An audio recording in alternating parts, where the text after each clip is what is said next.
All right. Good morning. Got to turn the microphone on to get some noise, right? Welcome to the tip and I guess tutorial type show we're going to do today. Haven't done one in a long time. And so I thought that it was time to put out a how-to video or whatnot for the new writers and even the old ones to brush up on your memories. So, caught me a little off guard going live here. I was working on a page over here and it was time, so it went. So anyway, here we are. We're gonna talk about some helpful tips today. Crash avoidance. It's getting to be the time where the motorcycles will be coming out in force, and so like I said, I'm wanting to cut a video to add to the tech series that we normally put out. Just tips, helpful tips on crash avoidance today. So thanks for joining me. Whoever's on here, we will get this thing rolling. Let me roll on over here and push this button and let's go.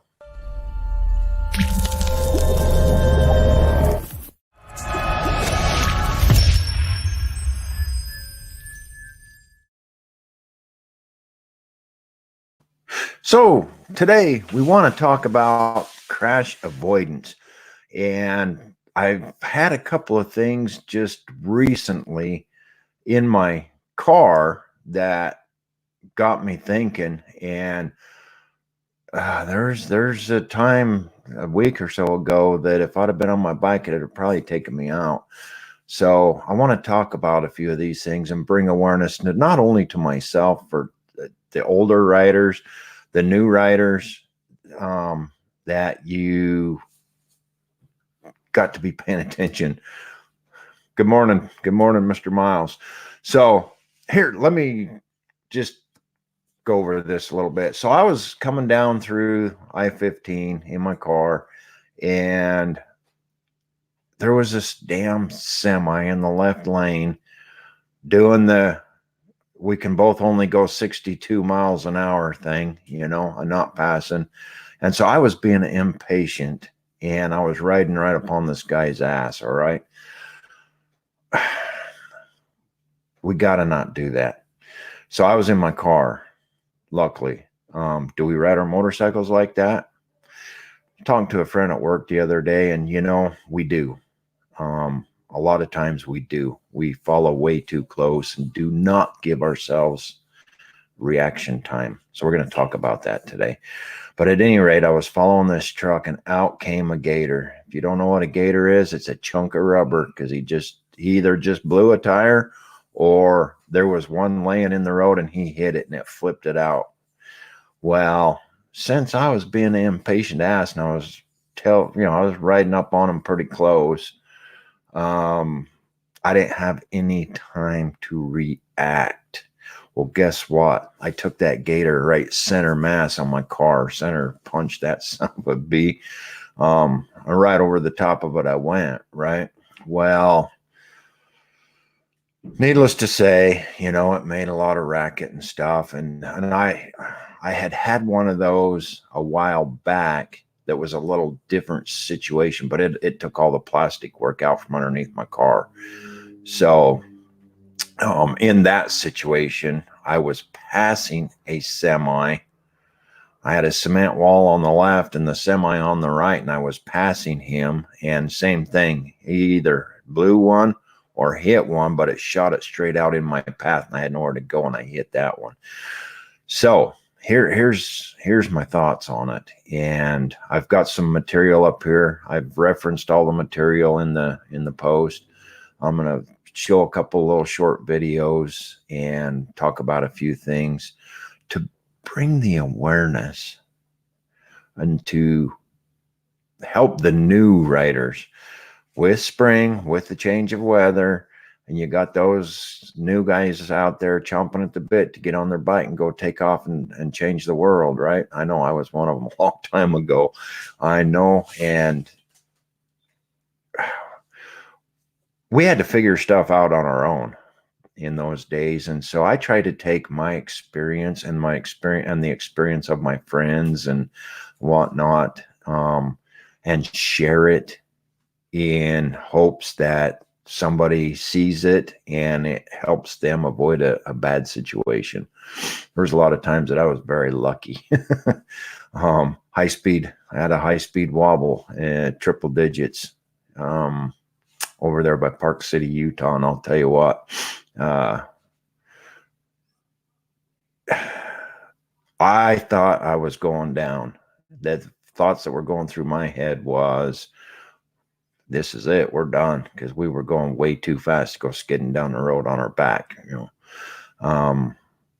Luckily, I was able to hold the bike and get it stood up. We were in a corner. There was a guy right on my butt, and got it stood up and got the wobble to stop, and pulled over, and had to shake my pant leg, if you know what I mean. It was a pretty hairy deal. So we get in those situations, and what do we do? In that one there, I think I don't know, I just got lucky. I just held on really tight. It was shaking really hard, and got the bike straightened up and slowed down as quick as I could. The guy behind me said, man, oh man, that was the worst thing I ever saw. I thought you were gone. Are you gone? Because it was shaking so bad he could see it. And it wasn't a Harley. That was on my favorite motorcycle back in those days. This is in the 90s. It was a VS 1400 Intruder made by Suzuki. I put a lot of miles on that bike. That was the bike, still to this day, the longest that I ever held on to. When I traded my bikes out quite frequently. That's one of the longest bikes I had, was that one right there. It was one of my favorites. I really liked. It had Cobra drag pipes on. It was really loud. And we rode it all over the place. But the point is you have to be prepared. Now, the tire gators coming out from under the truck the other night made me stop and think. And it was like, I've had 2 of these over the last 3 or 4 years, maybe. It's been, spread out. But both of them, I was in my car. I put a lot of miles on my motorcycle, and I very well could have been on my motorcycle. So what do you do in these instances? Because they do come up. And I've got to tell you, I've taken a 2x4, bounced it off my windshield. There's a guy out there that, oh, you ain't a biker if you have a windshield and all this stuff. Well, I can tell you what, on that same motorcycle, I had put a windscreen on there, or windshield, whatever you want to call it. And luckily I invested and paid good money for the one I put on there, because it took a 2x4 it's probably about 2.5 feet long. And same thing. It come off of the truck, a semi truck tire. And I was not behind him. I was going for a pass. I was coming around on the left, and that thing, it come flying up, and I'll tell you what, it hit that windshield. Very well could have hit me right square and taken my head right off, taking my teeth out. Back in those days, we did not wear helmets. We thought we were too tough for that kind of stuff. Freedom. We want freedom. We want the wind in our hair, and yeah, 31 years almost I rode with that attitude right there. And this isn't a helmet commercial, but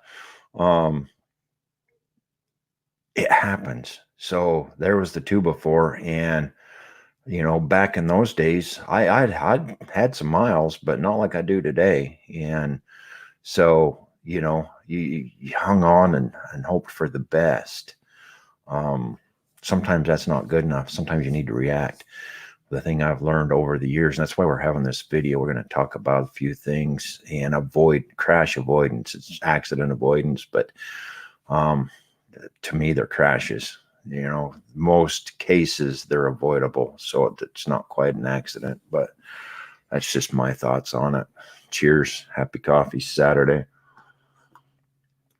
Having a little Java this morning. About half a pot in. And I am going to get my scooter out today, going for a little ride here this afternoon. Haven't been on it in a while. So anyway, so you're riding down the road and out comes something, or you see a gator. Let's go this route. So you see a gator in the road, and it's stretched out across the road. Is it the best thing to hang on tight and run over the top of that? No, I don't think so. So if if you cannot avoid it safely, then that's what you're going to have to do, and you're going to have to hang on and of course drive over the top of it and hope that it doesn't suck up in your front fender or something, unlock your front wheel. It's always a scary thing. It's always been my, I don't know, my method of operation. The way I ride is I do not run over things in the road, unless there is just absolutely no way to get around it. You run over boards with nails, you pop your tire. There's just so many things, and running over a board and it's kind of funny. I say board and 2x4 and stuff, but it's funny how often you encounter this stuff while you're driving down the road. It's a common, man. Can you hear those birds? They're going crazy because there's people home and they're not giving them attention. So they go crazy. But anyway, you get out there riding, you're going to encounter stuff on the road. Animals, deer. I've got friends that have smoked deers. Deers. Hello.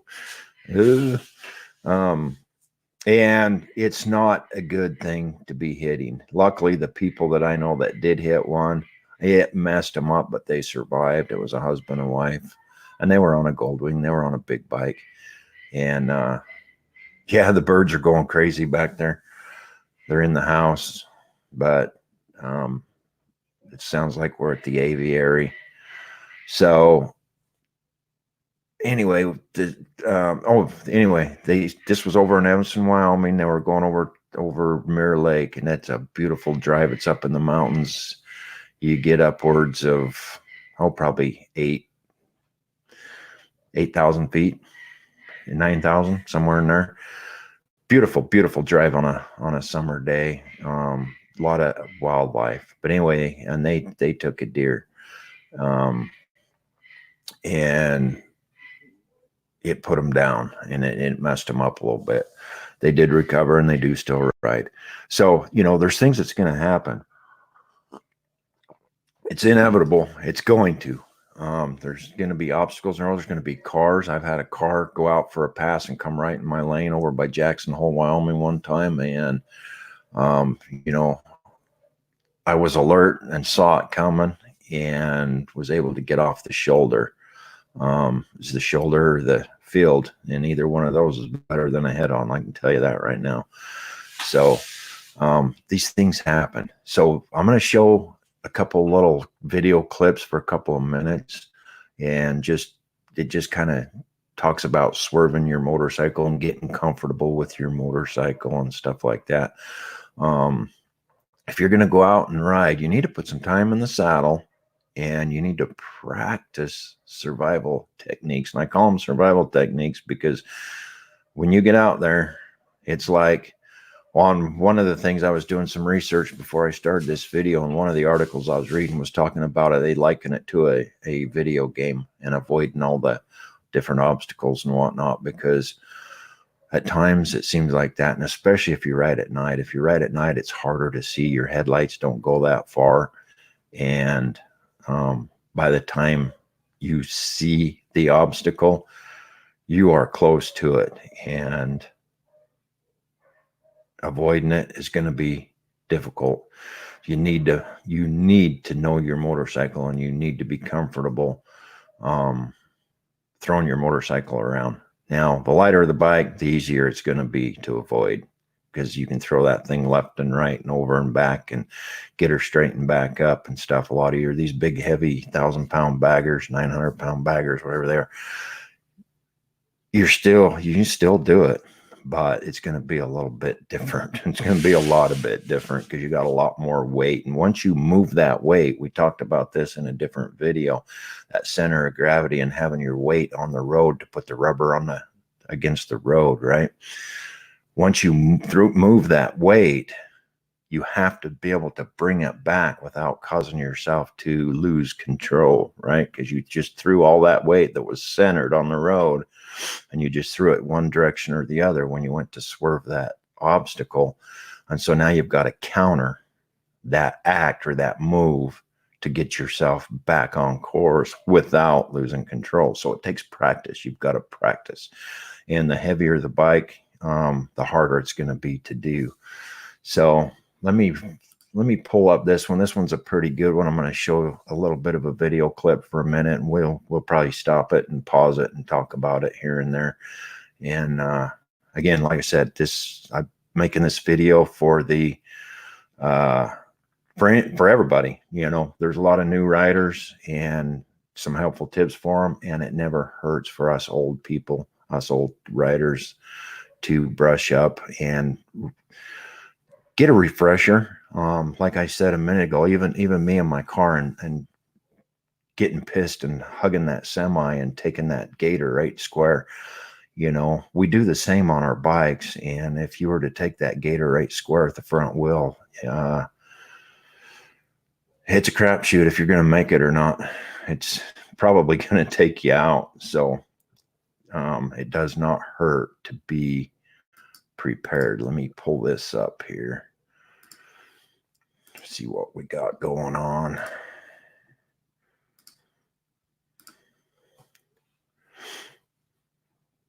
Do is see how close you can come to the object and still be able to avoid it.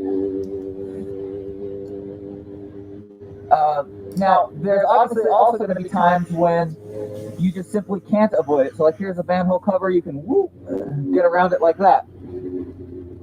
Another manhole cover. You know, you can learn to swerve a bike really quickly. And one of the things that they'll teach you is when you want the bike to move quickly, you know, when you're taking a corner on a motorcycle, you typically want to lean with the bike, right? Or even lean beyond what the bike is doing to help keep the bike more upright. But if you want the bike to steer very quickly, in other words, a swerve, it might be hard to tell from the video, but if you can watch my bike in my head is staying virtually upright and neutral while the bike kind of swerves around underneath me. So if I want to dodge this piece of pavement here, and of course I'm going really slow right now, but the reason that one thing to keep in mind while you're watching this is he's doing this on a sport bike, and it handles a lot different than what most of us ride. So keep in mind the way his bike is so responsive, our bigger and heavier bikes are not going to be that responsive, but we still need to practice in the same manner. You change up what you're doing is because you want quick reflexes and a fast reaction. And obviously my body weight, you know, an extra 180 pounds up here on top of the seat is going to slow down how fast the bike can turn in. If I'm on top of the bike, even if I am fairly aggressive, you know, the bike's going to react a lot slower than if I let it go underneath me. So practice that and see what it feels like to let the bike kind of steer underneath you. It's more like riding a dirt bike when you do that. You just kind of, and it's still counter steering, you know, down to a very slow speed. It's still going to be considered counter steering, which is basically, and we have a whole other video on this, but you push in the opposite direction that you want the bike to go. So if I want the bike to swerve to the right, I push on the right bar and let it swerve in that direction. Now, a huge key element to doing this properly is the recovery. It doesn't do you any good to swerve and avoid an obstacle and end up in the ditch. So you also have to counter steer and then counter steer again in the opposite direction to basically stay on the road. Because when you do this sudden movement, your bike's really changing direction in a hurry, and you've got to quickly get it changed back the other way. And one thing that you'll need to practice and get a feel for is how your suspension reacts, and different bikes are going to handle this very differently. I know on my Ninja 250 that I had, if I did this really aggressively, I mean just left, right, you know, when I was practicing, I could actually pogo stick the front wheel off the ground purely by swerving so hard that the front end just dove and compressed. And then when I turn the wheel back the other way, it rebounds, and you'll actually get the front wheel up off the ground. And if your front wheel... All right, so what he was talking about counter steering on that's what I was kind of alluding to. Once you make that move and you change that center of gravity, you've got to bring it back. And that's one of the things that you see a lot of new riders fail to do, because the bike a lot of times is heavy and maybe too big for them starting out, weight wise I'm talking, because when you're learning on a big heavy bike, all of this that he's talking about is a lot slower. He's doing this on a sport bike and he's whipping that thing around like it's a bicycle. Those light bikes you can, you got a Sportster or something like that, or these smaller lighter motorcycles, you can do that with like that. It's not going to quite handle this because you got rake and stuff that's different than these. These are made to handle like that. Cruiser style bikes are not as agile. So when you're doing this, it's going to be a little different than what you're seeing in this video, but you need to be doing it. You need to be practicing. Let me catch up on some of these comments here. Speed wobbles suck. Had those before and was thankful I got control. Oh man, I know that time I did it, I figured I was done. I figured I was done. And actually, I see my sister in this video. I don't know if she's still here, but I think she was out there in a vehicle that day, her and some other girls. But at any rate, it was a hairy, scary deal. We were stopped and they went flying by, and we decided to catch them, and we were flat getting it, and that thing took off wobbling. It wasn't just a wobble, it was shaking violently. Pucker your butt for sure. Oh my gosh, yeah, that's what I said. I had to stop and empty out my pant leg. It was I figured I was going down. We were wrapped in a corner, laid over right bank, and guardrail on the left. And I figured I was going to be sifted through there like a tomato going through a strainer, you know. And so anyway, in the motorcycle safety, let's just throw this up here. In the motorcycle safety course at Dixie, they would throw stuff down and teach the students how to run over hazards, and they aren't avoidable. 2x4s and stuff like that. It was cool that they taught that. It is cool that they taught that, because there's going to be times you can't avoid it and you have to run over it. And you need to be prepared to ride the bike. Because it's gonna, you know, you might get airborne, you might get your butt airborne off the seat. You need to be prepared, and you know, it happens fast. And they say slightly stand up, put your weight on your legs and your arms. You may not have time for that, so yeah, you got to be ready. But the whole gist is just to bring awareness and have people be prepared. I want to show another little short video clip. This is a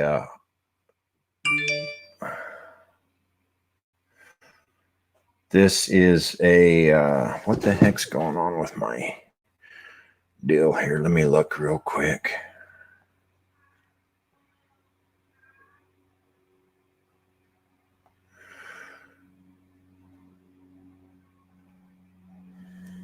It says my Apple ID is being used in some other country. I might have to change it here. But anyway, this is a skills test, and I just want to show up because it shows maneuvering the motorcycle, being able to handle your bike. And like I said, and like I've been saying, you need to get out on your bike and practice this stuff. Go find a side road, parking lot, whatever, and practice getting comfortable with your bike and maneuvering it around and what you can and can't do with it and stuff. And like I said, these bigger, heavier baggers and stuff, you know, it's going to require a lot more practice, and they're heavy. So you got to get used to that and that weight. Let me pull this up here. I got another article going on here, or another short video. Keep your body upright. Let the motorcycle lean. This allows the motorcycle to respond quicker, making for a fast change in position. Maintain steady speed. Do not brake while swerving. A swerve is 2 consecutive countersteers. 1 to avoid the hazard, and 1 to regain directional control. Press to avoid in the direction you want to go. Press to recover and straighten. It's a quick technique, but with practice, it is a technique that could save your life. Press to avoid, press to straighten. On street, countersteering is the most effective way to turn a motorcycle. It's often safer and easier to swerve around a hazard rather than trying to steer around it or quickly stop. Crashes could have often been avoided if the rider had only swerved. It's easy to be surprised by an obstacle or hazard, one that suddenly appears in front of you. Seconds do count. Keep your eyes up, aggressively searching well ahead. Searching further out allows you to evaluate and respond more safely than when you're surprised. Swerving is an essential hazard avoidance skill. Countersteering should be practiced often. Remember, motorcycle skills are perishable. Use them or lose them. If not practiced, these skills may not be there when needed most. If you find yourself often having to avoid hazards, it might be a sign that you should look up more and search further ahead, or increase your following distance. Allow more space between you and the vehicles in front of you. All riders, new or experienced, should practice regularly. Know your limits, ride within them, know how to swerve. Ride safe, ride smart, ride sober. There you go. Know your limits and ride within them, for sure, for sure. And practice, new and old, just like they said. That's what I've been saying. You know, us old guys, we get complacent and we are like, yeah, we've been there, done that. Yeah, we have. You get complacent and it's going to bite you in the ass. That's what happens. You know, same concept, you know, on the job, safety. You've been through those safety talks and whatnot, and complacency kills. It really does, because we've been doing it that way 100 years, or we've done that way 100 times, and the one time that you do it and it bites you and kills you, you know, was the last time you ever did it. So I'm talking to me as much as everybody else, because I'm just as bad. I get out there and I'm comfortable on my bike, and I'm comfortable on the roads, and comfortable with the whatever situation, and sometimes a little too comfortable. Like I said, we're famous for following too closely, and that's one of the reasons for this video.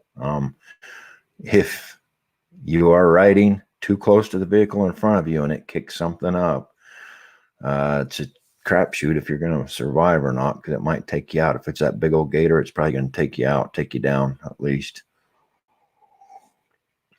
Create some distance. The 2-second rule, in normal driving conditions, 2 seconds is probably good. Stay at least 2 seconds back so that you got time. 2 seconds isn't very long when you're doing 75 miles an hour. And if you're doing 80, 90, 100, 2 seconds is a hell of a lot shorter. So you can travel a long ways in 2 seconds, and a lot of things can go bad. My goal when I'm out there is I try to stay away from traffic. Traffic makes me nervous. I just don't like to ride like riding right next to a semi. That is the craziest stuff. And you see people do it all the time. You see them doing it in their cars. It's bad enough in a car. If he blows a tire or something and takes you out, it's just not a good place to hang out. But on a bike, especially, I mean, I'll be in the semi running down the highway and they'll be riding right beside you. It kind of makes me nervous driving the truck. It's like, you dumbass, that ain't the place you want to be hanging out. Go hang out somewhere else. That is not a good spot. I've seen what happens. I know what can go wrong, and at a no control of anybody, bam, bam, there you go. You're done. Don't hang out there. Create distance. Stay away from traffic.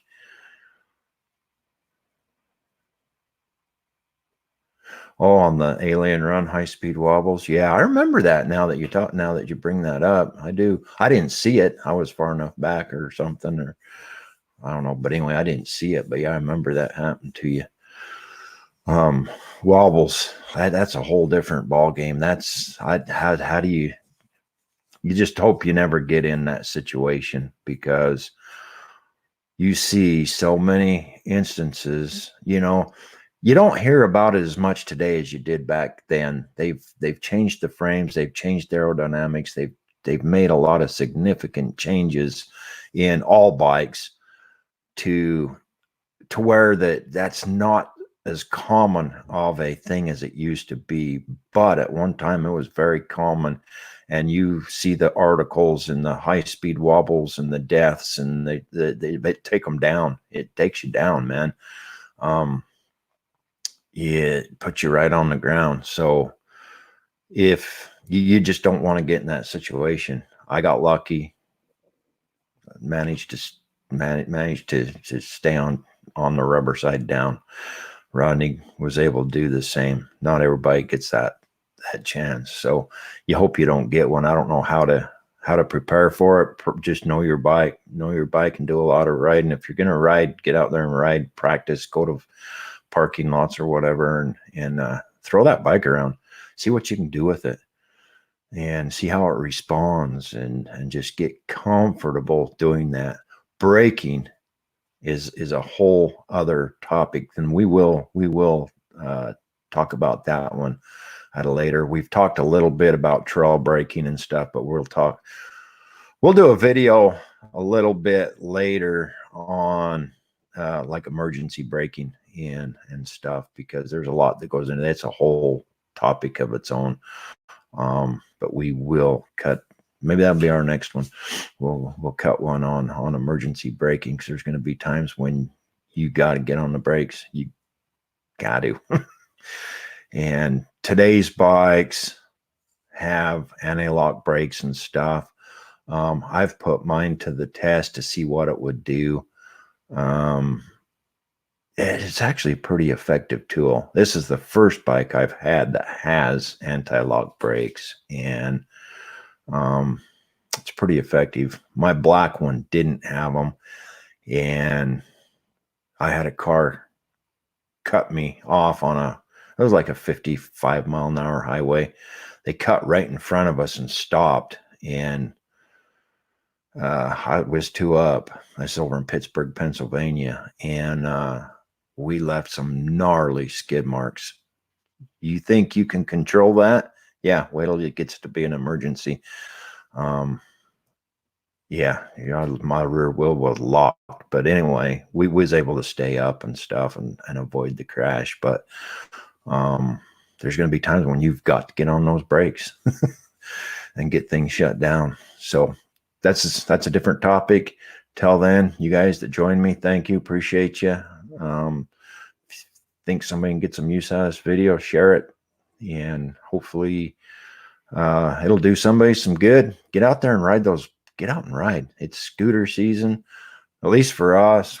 I know up Wyoming and stuff, they're still fighting and combating the snow. So, I'm going to go over these topics really quick. I had picked this to for talking points, and then I just kind of threw my own in. But I'm going to pull this up real quick. It's worthy of taking a look at, and all the stuff that I showed today is referenced in the body of the video, or the body of the post. So you can look at all this stuff and watch the rest of those videos if you want to. If you're a new writer and you want to watch those and help further your education, by all means do it. They're there. Let's look at this a little bit. This is put out by an insurance company. It's kind of funny. So I started looking for material for this video, and all of the videos that I wanted to find were all done on sport bikes. I didn't find, I know there's some out there. I've seen some, I haven't flagged them. And so, but in the searches, it all pulled up sport bikes doing these maneuvers. And it's like, yeah, that's all fine and great, but look at all the cruisers that's on the road. There's tons of cruisers. They're heavy. They're twice the weight of those sport bikes, and maybe 3 times in some cases. Those sport bikes are very nimble and light. So that's why we showed those. But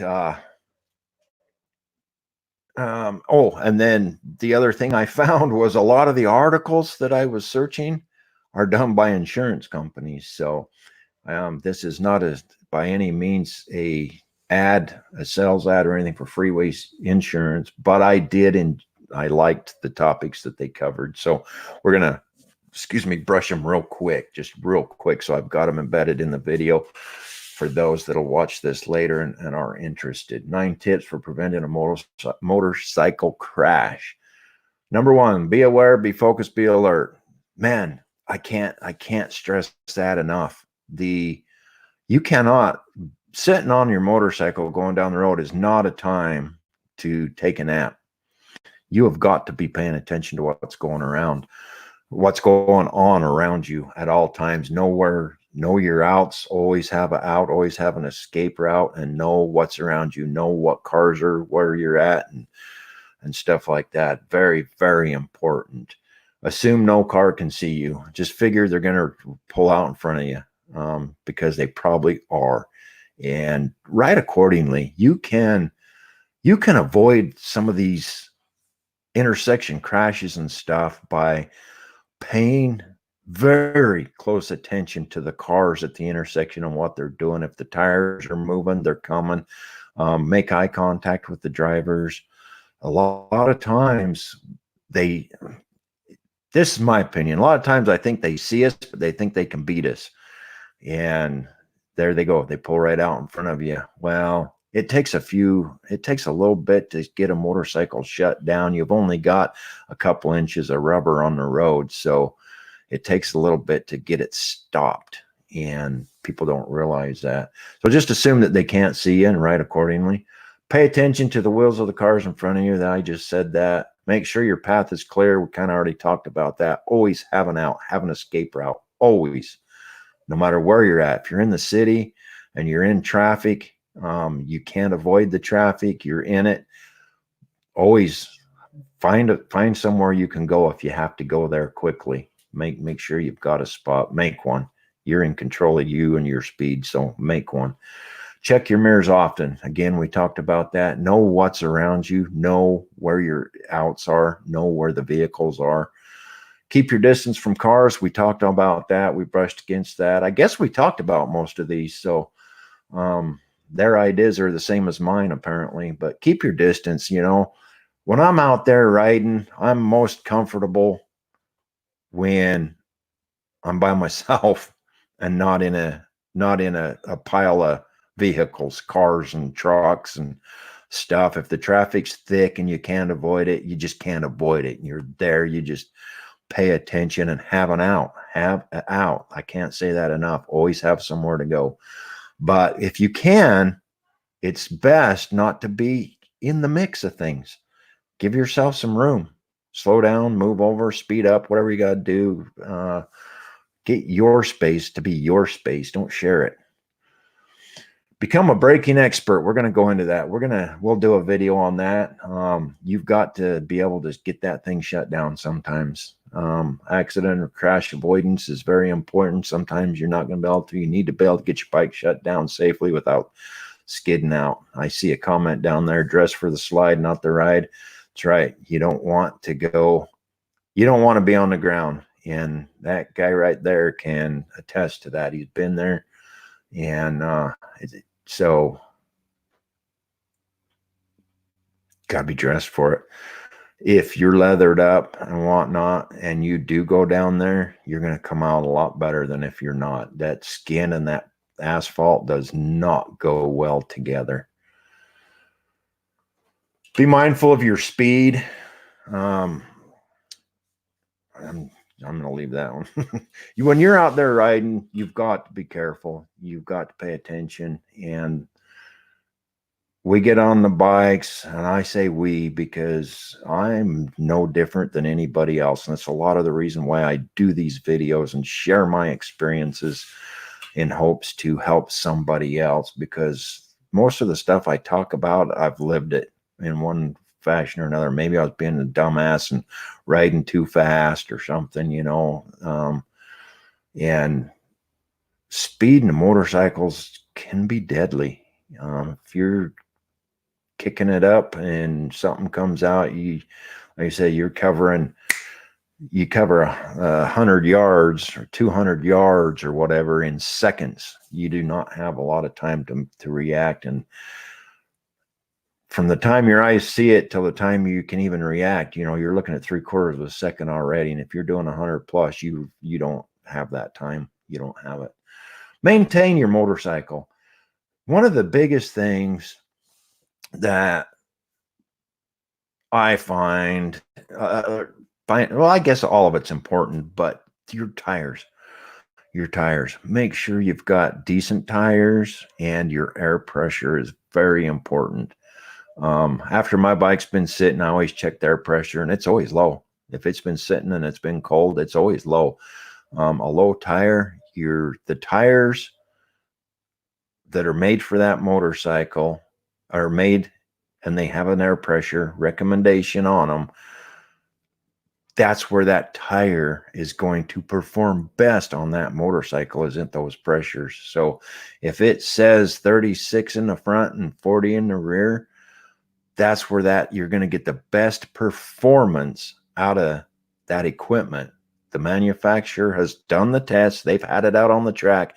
They've put it through rigorous testing and skids and wet pavement, and they've done the tests, and those numbers are there for a reason. It's like, I want to put 50 in mine, or no, I don't like how it rides. I'm going to do 30 in my rear because my bike rides a lot better. Well, it might be a little cushier, but you're not going to get the performance and the handling, and you risk having a blowout. Whole nother video, but you do not want to have a blowout on a bike. It gets pretty squishy and squirrely pretty quick. So maintain your motorcycle. Keep your services up and everything. Your mechanical, you want it to be mechanically sound so you don't get broke down and whatnot, or throw a rod through the side of your motor because you didn't check your oil and it just seized up and throws you into a skid and puts you on the ground. There's so many reasons to maintain your motorcycle besides just tires. So maintain it. That's all I had on that one. Just wanted to throw that up real quick. Looked like we covered most of the topics anyway. So get out there and ride them. Ride them if you got them. I'm going to go for a ride today. I am going to, not a big one, but I'm going to go put a few miles on. I haven't been on my bike in a little while. And so we're going to go put some miles on. Be safe out there. Tires and brakes. Yep. The bigger bikes are harder to throw around. That video was on a way easier to throw around. Yeah. That's what we talked about. It's a lot different on a sport bike than a 1,000-pound cruiser. No doubt about it. Yeah. So anyway, that is the video for today. Find yourself a side road parking lot while you're going down the highway. Practice. You can practice, don't get yourself in trouble with traffic or the cops or something, but practice that motorcycle. Get familiar with it. Get comfortable with the way it handles and how it reacts and how you react. Have a good day. Be safe out there. Peace. Where's my, there we go. Anyway, yeah. I wasn't quite ready to end it yet. I need to get my page up there. So be safe out there. Write them if you got them. Share this video if you think it can help somebody else. And have a good day. Peace.